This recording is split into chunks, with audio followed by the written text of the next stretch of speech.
Hello friends, હું ભાવના ચાવડા મારી ભાવનાની રસોઈની ચેનલમાં તમારું ફરી એકવાર સ્વાગત કરું છું। આજે હું તમારી સાથે એક યુનિક એટલે કે મિક્સ વેજ વિથ પનીરની રેસિપી શેર કરીશ। તો ચાલો પહેલાં આપણે એને જે વેજીટેબલ લીધેલા છે આપણે એ હું તમને બતાવી દઉં। બીન્સ છે, કેપ્સિકમ છે, ગાજર છે, ફ્લાવર છે, વટાણા છે,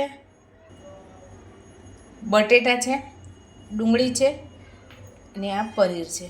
તો ચાલો આપણે રેસીપીની શરૂઆત કરીએ। પહેલાં બધા જ વેજીટેબલને શાકભાજીને કટ કરી લઈએ। ગેસ ચાલુ કરી એક પેન મૂકી દઈએ। પેન ગરમ થાય પછી એમાં તેલ ઉમેરીશું। આપણું બધું શાક સરસ કટ કરી લીધેલું છે, એને 1 થી 2 પાણી વોશ કરીને રાખી દીધેલું છે। પનીરના પીસને પણ આ રીતે કટ કરીને રાખેલા છે। પેન આપણું ગરમ થઈ ગયું છે, હવે એમાં તેલ ઉમેરી દઈએ। શાકભાજી આપણે આમાં તળીનો ઉપયોગ કરવાનો છે એટલે તેલનું પ્રમાણ થોડું વધારે રાખીશું। આપણું તેલ ગરમ થઈ ગયું છે, હવે એમાં પહેલાં બટેટા ઉમેરી અને એને તળી લઈએ। આપણે બટેટા થોડા તેલમાં ચડવા લાગ્યા છે એટલે હવે બીન્સ ઉમેરી દઈએ, કેમ કે બટેટા અને ગાજરને થોડું ચડવામાં વાર લાગશે એટલે પહેલાં એ 3 શાકભાજીને ફ્રાય કરી લઈએ। થોડીક વાર પછી આપણે હવે ગાજર પણ ઉમેરી દઈશું।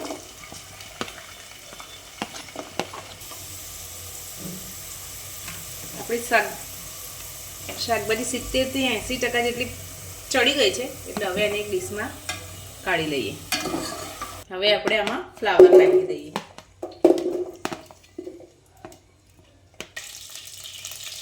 ફ્લાવર ફ્રાય થઈ ગયું છે આપણું, હવે કેપ્સિકમ કરી દઈએ। હવે આપણે ડુંગળી ફ્રાય કરી દઈએ। હવે આપણે વટાણાને ફ્રાય કરી લઈએ। આપણી બધી શાકભાજી સરસ ફ્રાય થઈ ગઈ છે, હવે એ જ તેલમાં પનીરને ફ્રાય કરી લઈએ।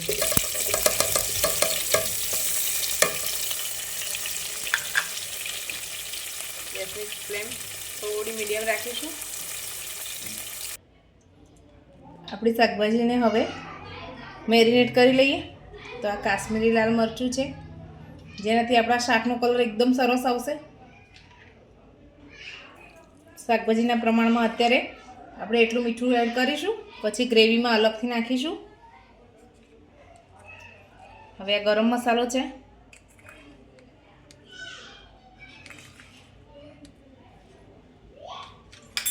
બધું સરસ હવે મિક્સ કરી લઈએ। શાકભાજીને આપણે મેરિનેટ કરવા રાખી છે, હવે જે કઢાઈમાં આપણે શાકભાજીને ફ્રાય કરી એમાં જ 2 તજના પત્તા નાખીશું।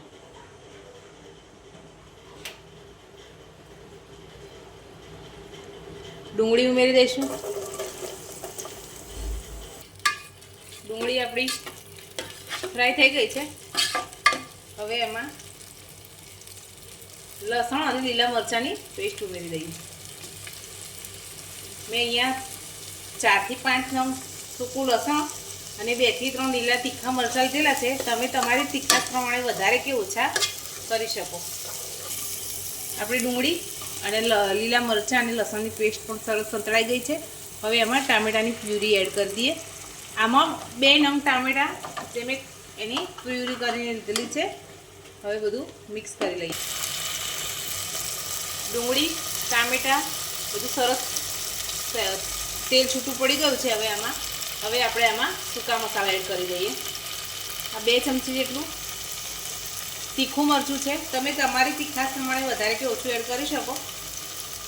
ધાણા જીરું પાવડર, હળદર,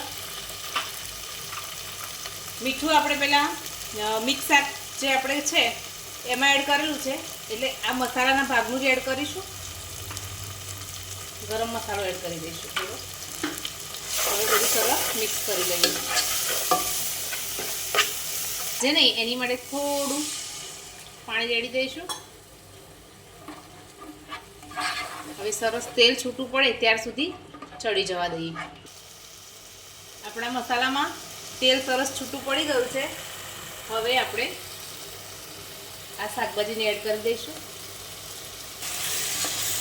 શાકભાજી બધી મિક્સ કરી દઈશું.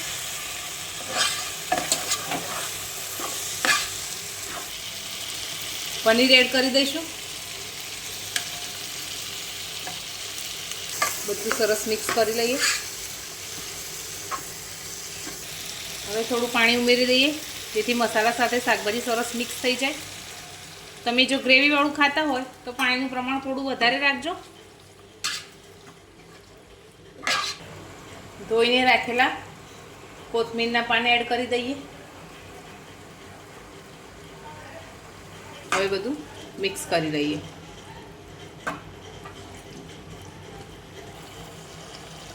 થોડી કસૂરી મેથી છે જે હાથોડે આ રીતે મસળી અને એડ કરી દઈશું, જેનાથી મિક્સ વેજનો બહુ જ સુપર ટેસ્ટ આવશે. ઢાંકણ ઢાંકી અને થોડી વાર ચડવા દઈએ.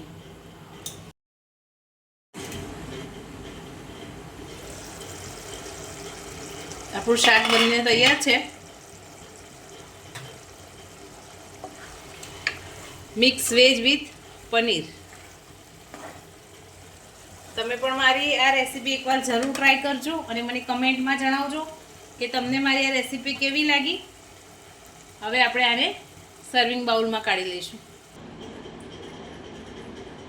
શાકને આપણે સર્વિંગ બાઉલમાં કાઢી લીધેલું છે. તમને મારી આ રેસીપી કેવી લાગી મને જરૂર જણાવજો.